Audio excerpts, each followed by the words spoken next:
En el 75 aniversario de Israel como nación, muchos temieron por su futuro. La profecía bíblica revela que a Israel le esperan dificultades aún mayores. En abril de 2023, Israel celebró su 75 aniversario como nación moderna e independiente. En su 50º aniversario, en 1998, fue aclamada por Paul Johnson, fallecido comentarista y escritor británico, como la más trascendente de las 100 naciones formadas en el siglo XX, puesto que la formación de Israel como nación había sido un milagro, y no así las otras. La puso en perspectiva y destacó que Israel ha sobrevivido 75 años. Pero la Unión Soviética, recordar, se derrumbó a los 74. El 75 aniversario no tuvo el recibimiento exuberante que tuvo, por ejemplo, el aniversario número 50. A partir de enero, se han presentado manifestaciones en varias ciudades israelíes en favor o en contra del rumbo que lleva el gobierno del primer ministro Benjamin Netanyahu, como mayor cobertura dada por la prensa a las que son contrarias. Al final de septiembre, las manifestaciones de lado a lado ya llevaban 9 meses. Es de señalar que no se han presentado en ellas notorios actos de violencia ni daños a la propiedad. Lo que sí se ha visto es mucha profusión de banderas israelíes agitadas por los manifestantes de ambos bandos. Qué curioso, ¿no? Que en otros países siempre que hay manifestaciones, dependiendo qué grupo de partido las haga, siempre hay violencia, siempre hay daños materiales, siempre hay daños a particulares, a propiedades públicas, a propiedades privadas, a empresas, a pequeños negocios. Esto lo estamos viendo ahora mismo en Estados Unidos. La cantidad de personas que entran en supermercados, entran en tiendas de ropa, de electrodomésticos, en tiendas, por ejemplo, de telefonía móviles, y empiezan a saquear, empiezan a robar. Vemos manifestaciones de encapuchados. Siempre son los mismos, ¿verdad? Los que alteran el orden público. Tiene que venir la policía. Hay aglomeración de personas. Pero cuando Israel o los manifestantes israelíes salieron a las calles, todo fue pacífico. La razón de las manifestaciones tiene que ver con el lugar que ocupará Israel dentro de los próximos 75 años. La causa de las protestas es una reforma legal buscada por el gobierno de coalición de Netanyahu. Desde 1994 y el nombramiento de Aharon Barak como presidente del Tribunal Supremo, la Corte Suprema de Israel se ha vuelto activista hasta el punto de declarar ilegal la legislación de la Knesset. Netanyahu ha buscado reformas judiciales que darían a la Knesset facultad para vetar decisiones de la Corte Suprema y restringirlas. Es decir, restringirían la influencia que tienen jueces y abogados no elegidos sobre el nombramiento de nuevos jueces en ese tribunal, prácticamente como aquí en España. Los jueces son los que tienen que votar a jueces. ¿Qué tenemos aquí en España y seguramente en otros países? Es el propio gobierno el que elige los jueces. Elijo jueces a mi medida que voten y aprueben leyes que van favorables a lo que yo estoy diciendo. Eso es ilegal. Eso es anticonstitucional. Y lo estamos viviendo en España. ¿Qué decir de Venezuela? Que la máxima favorita para las elecciones ha sido eliminada, no puede presentarse, todo por un régimen chavista con un dictador como Nicolás Maduro. Si el sistema ha funcionado desde hace decenios, ¿por qué la presión para cambiarla ahora? Muchas naciones han querido emular el papel de la Corte Suprema, pero en Israel el sector religioso siente que ese cuerpo y la élite laica los han tratado mal. Las reformas de Netanyahu pretenden reafirmar la autoridad de la Knesset de prevalecer sobre las decisiones de la Corte Suprema y de ejercer más influencia en el nombramiento de sus jueces. Hay una crisis de identidad política y religiosa en Israel ahora mismo. Para apreciar ese deseo del cambio manifestado por Netanyahu, hay que remontarse al comienzo del Estado de Israel en el año 1948. Israel se estableció como nación conforme a conceptos europeos modernos de lo que es una nación. No había de ser un Estado religioso, sino un Estado laico gobernado por la Knesset. La religión estaría sujeta al gobierno, como el gobierno en el Reino Unido supervisa a la Iglesia de Inglaterra, donde los altos nombramientos en la Iglesia requieren la aprobación del primer ministro del Reino Unido, y luego pasan a ratificaciones por el monarca como cabeza de la Iglesia de Inglaterra. ¿Qué está sucediendo en el Reino Unido ahora? Tú no puedes predicar de Cristo en las calles. Ahora mismo eres multado o te llevan a la cárcel. Y todo pasa porque el primer ministro del Reino Unido aprueba que eso se produzca. Recordar que el primer ministro del Reino Unido tienen un origen islámico. Va en contra totalmente del cristianismo.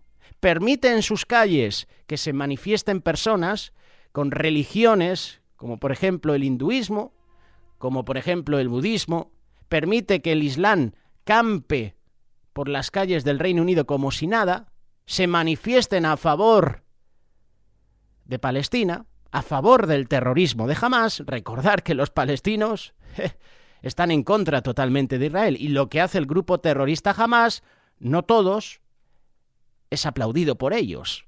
Hemos visto las imágenes del atentado del mes de octubre, 7-8 de octubre en Israel, año 2023, el año pasado, como civiles palestinos celebraban, gritaban de júbilo al ver cómo Israel estaba siendo atacada. Qué curioso, ¿verdad? Que no te dejen defender tu fe en las calles, no te dejen predicar de Cristo, evangelizar, pero sí permiten a personas manifestarse en contra de Israel, a favor del Islam. Esto se está produciendo en el Reino Unido, con su primer ministro.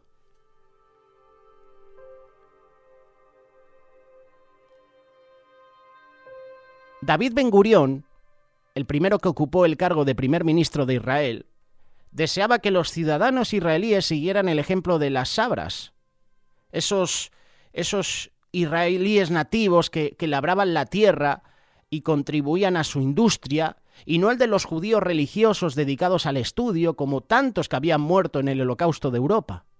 Sin embargo, la religión era permitida, y por disposición legal, la inmigración y los matrimonios estaban bajo la supervisión de los rabinos. Aunque esto sería aceptable para la mayoría en los primeros años del Estado, se han venido produciendo cambios que han afectado profundamente a la nación. Muchos israelíes han abandonado el Partido Laboral de Izquierda fundado por Ben Gurión, pasándose a la derecha de la gama política. Si en este momento hubiera elecciones en Israel, algunos postulan que el Partido Laboral no ganaría escaños. Recordar que Benjamín Netanyahu, aquí lo decimos en España, Benjamín, cuando su pronunciación sería Benjamín Netanyahu, de la corriente conservadora Likud, es el primer ministro que más ha durado, como que ocupó el cargo 3 veces desde el primer gobierno formado en el año 1977. Y eso fue por el partido Likud bajo Menachem Begin.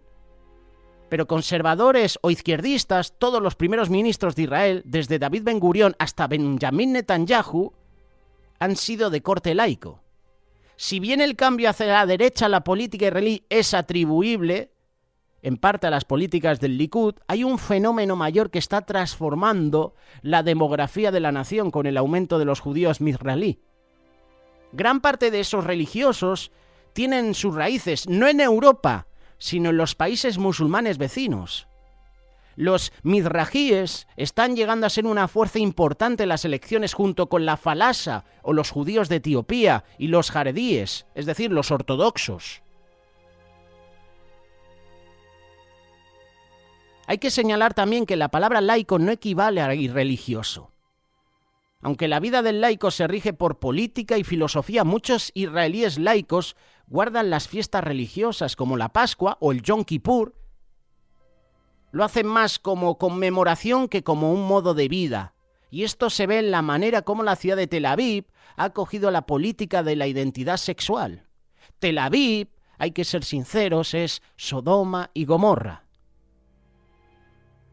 Cada nación tiene su Sodoma y Gomorra, pues en Israel la Sodoma y Gomorra es Tel Aviv. El conocido escritor y académico Yossi Klein resumió así la postura laica. Esto lo hizo el 28 de julio de 2023. Hablaba sobre la psiquis judía herida y el alma israelí dividida.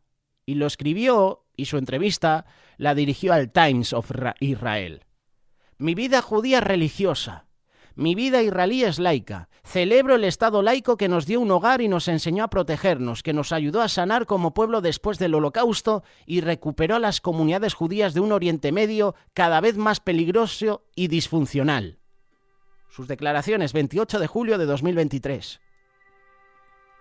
En cambio, para los mizrajíes y toda la comunidad jaredí en Israel, la vida está regida por la religión de una manera profunda. Las filosofías laicas del momento son una moda pasajera que carece de importancia para ellos.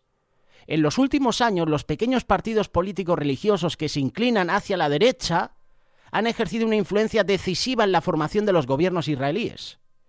Netanyahu, como otros primeros ministros recientes, los necesita para lograr una mayoría en la Knesset. ¿Qué está sucediendo aquí en España? Que vas a ver a políticos acudiendo a iglesias evangélicas para conseguir el voto evangélico, el voto cristiano, cuando ellos nunca se han preocupado por el pueblo evangélico. ¿Tú has visto algún partido político aquí en España, por ejemplo, o en tu país que se haya preocupado por asistir a las iglesias, permitir a los evangélicos salir a las calles? Poco se está viendo. Hay pocos países contados. Quizás el tuyo sí te dan permiso, pero hay otros que no. Ahora los estamos viendo mucho. Estamos viendo a diferentes partidos acudiendo a iglesias evangélicas para coger ese voto. Como saben que en España, por poner un ejemplo, me atrevo a decir que seríamos, ¿cuántos? ¿Más de 500.000 de evangélicos o más? Quieren esos votos para las elecciones, votos para su partido.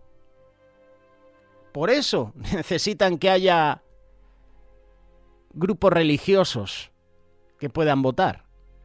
Es así como Netanyahu, aunque de tendencia laica, encabeza siempre las elecciones. Yo soy de los que piensan que Netanyahu tiene los días contados como presidente de Israel, como ministro. Dado lo anterior, las reformas judiciales, entre ellas la primera aprobada el 24 de julio, vienen a ser para muchos un criterio decisivo para saber qué rumbo seguirá Israel en lo político. ¿Debe ser una nación laica o religiosa? Esa batalla se está peleando en las calles de Tel Aviv y en Jerusalén, pero no tardará en llegar a la Corte Suprema. Esto sucedió el 28 de julio. Esta situación prepara el camino para una crisis constitucional en Israel. Por eso hay muchas personas que están en contra del gobierno de Benjamín Netanyahu. Pero curiosamente, ¿qué sucedió el 7 y 8 de octubre? Los atentados terroristas. Quizás la visibilidad de Benjamín Netanyahu estaba por los suelos, pero ahora con esos ataques que se han producido y la defensa férrima de este primer ministro a Israel, día a día, diciendo que los terroristas de Hamas y cualquier grupo terrorista va a pagar por lo que sucedió en esos atentados del 7 y 8 de octubre, la votación a Benjamín Netanyahu está subiendo, aunque hay muchos que no están a favor de su gobierno. Qué curioso que son los gobiernos occidentales, aquí en Europa y en todo el mundo. Salvo Estados Unidos, que defiende a Israel, hay naciones que están en contra de lo que está haciendo Benjamín Netanyahu. La pregunta es, ¿lo que está sucediendo ahora mismo en Israel, señalará esto el fin para esta nación? La palabra de Dios nos habla de Israel en todo momento.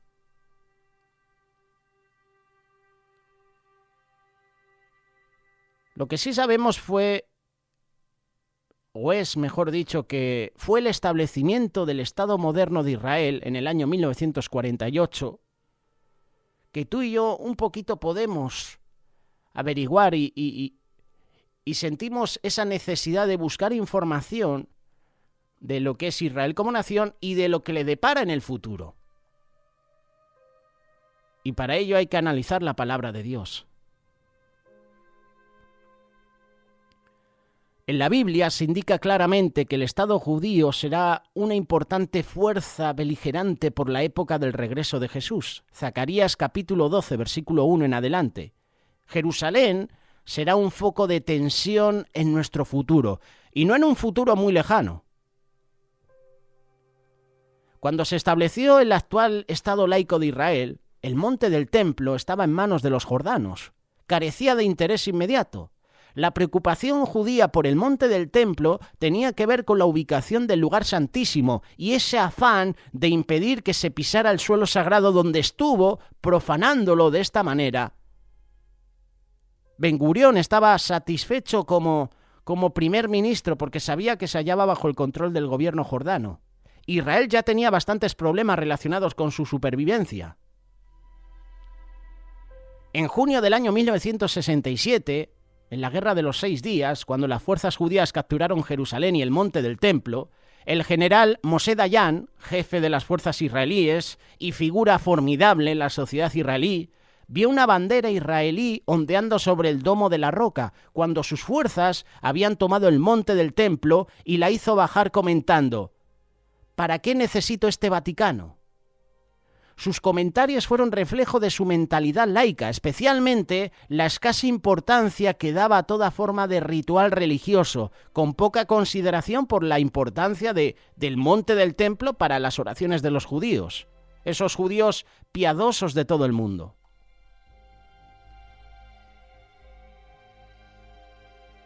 Las palabras de Dayan, y te las menciono, las hizo en febrero del año pasado, febrero de 2023, fueron las siguientes. Dayan pensaba en ese entonces y años después dejó sus ideas en forma escrita que siendo el monte una mezquita de oración musulmana y para los judíos poco más que un punto histórico de conmemoración del pasado, no se debe impedir que los árabes se comporten allí como lo hacen ahora y se debe reconocer su derecho como musulmanes a controlar el lugar. Esas palabras de Dayan reforzaban el concepto palestino de negar que los judíos hayan vivido en Israel y que haya existido allí un templo. Con esa decisión, Dayan también dio legitimidad a un estatus que en otros lugares santos se remontaba al reino de los mamelucos. Esto fue ya en el siglo XIII. El monte del templo continúa bajo control del Waqf jordano. Ahora los judíos ortodoxos están cuestionando la idea de un acceso israelí restringido al monte del templo. Y ante todo, de la restricción de la oración en ese lugar, ya que actualmente solo se permite orar en el Muro de los Lamentos. Se pueden ver imágenes, de hecho las hemos visto en estos días. El monte del templo está patrullado por policías israelíes armados con grabadoras para captar a los judíos que oren y facultados para juzgar al instante a cualquier judío que encuentren haciéndolo. Están aumentando quienes, haciendo caso omiso de esas restricciones, se dirigen al monte para orar.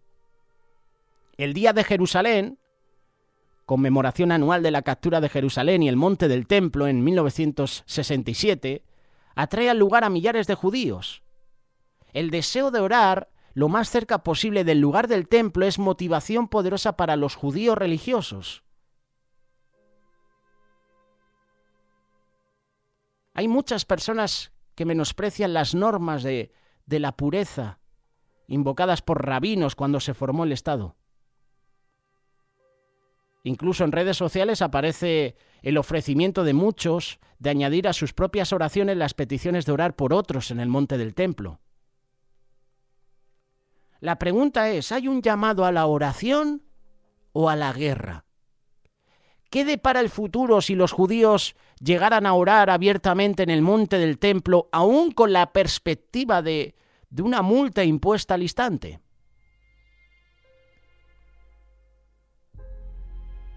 ¿Por qué esto es importante en relación con la profecía? Porque la Biblia indica que no necesariamente hoy, ni la semana que viene, ni el año que viene, al final los partidos religiosos ganarán la batalla. ¿Cómo podemos estar tan seguros de su victoria? Los dirigentes laicos jamás van a permitir la presentación de sacrificios en el monte del templo, y la Biblia dice que los sacrificios diarios se van a reanudar en Israel por corto tiempo antes del final de la era.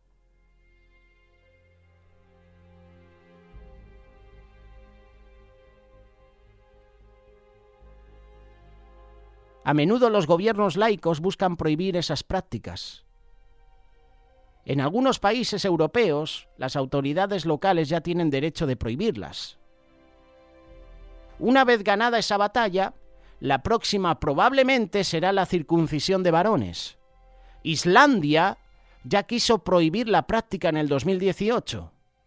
Los símbolos religiosos serán la matanza ceremonial kosher, la circuncisión o ante todo los sacrificios. En Israel, una serie de gobiernos han permitido la circuncisión, así como el procedimiento kosher para matar animales, como parte de la identidad judía. La Biblia es explícita en cuanto a la reintroducción de sacrificios. Incluso cita su suspensión como señal dentro de la cronología del regreso de Jesús al Monte de los Olivos, que queda al oriente de Jerusalén, frente al Monte del Templo. El libro de Daniel ya describe la reintroducción de los sacrificios y señala que lo suspenderá el rey del norte, figura importante en el tiempo del fin, que irá a la guerra contra el rey del sur, situado cerca de Israel. Daniel nos dice que será un tiempo de angustia. La agitación en Israel es apenas una sombra de lo que viene.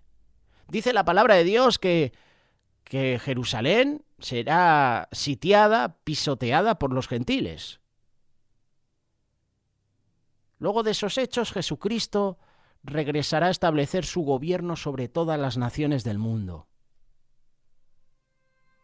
Un gobierno israelí que autorice la celebración de sacrificios en el monte del templo no será uno controlado por fuerzas laicas, sino por un gobierno profundamente religioso. Israel está en proceso de decidir qué tipo de nación quiere ser.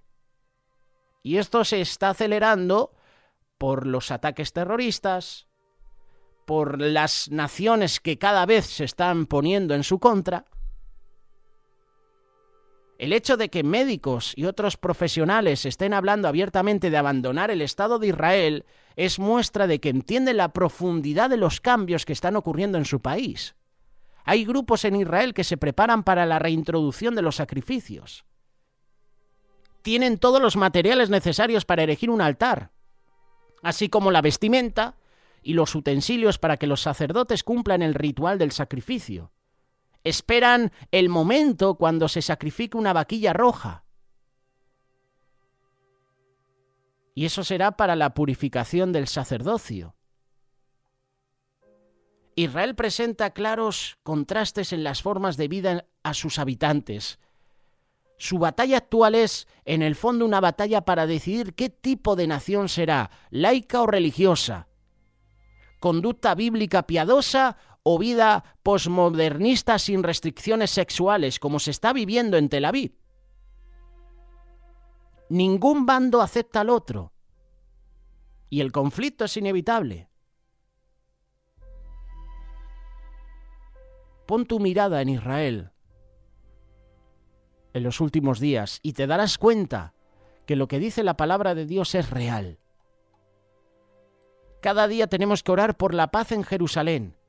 Y esto es lo que le va a deparar a Israel próximamente. Vienen tiempos peligrosos para esta preciosa nación y nosotros tenemos que defenderla, nosotros tenemos que orar por ella. Como siempre decimos, el juicio viene de parte de Dios. Y Dios enviará juicio a Benjamín Netanyahu, a esta nación, por todo lo que está haciendo, por todo lo que está permitiendo. Vemos una nación de Israel corrompida. Vemos una nación de Israel que necesita oración. Es tiempo de orar. No solo por Israel, sino también por esa franja de Gaza, por esos inocentes civiles que están siendo sometidos por los grupos terroristas. No pensemos que esto va a mejorar. Todo lo contrario, esto va a ir de mal en peor. Cuando escuches a alguien decir, esto va a cambiar, el futuro será mucho mejor, la palabra de Dios dice que vienen tiempos peligrosos, tiempos difíciles, tiempos donde la maldad en el mundo se va a incrementar y nosotros, como seguidores de Cristo, cada día tenemos que buscarlo en oración, buscar a Dios cada día. Lo que viene es aterrador, pero con Cristo estamos seguros, estamos confiados.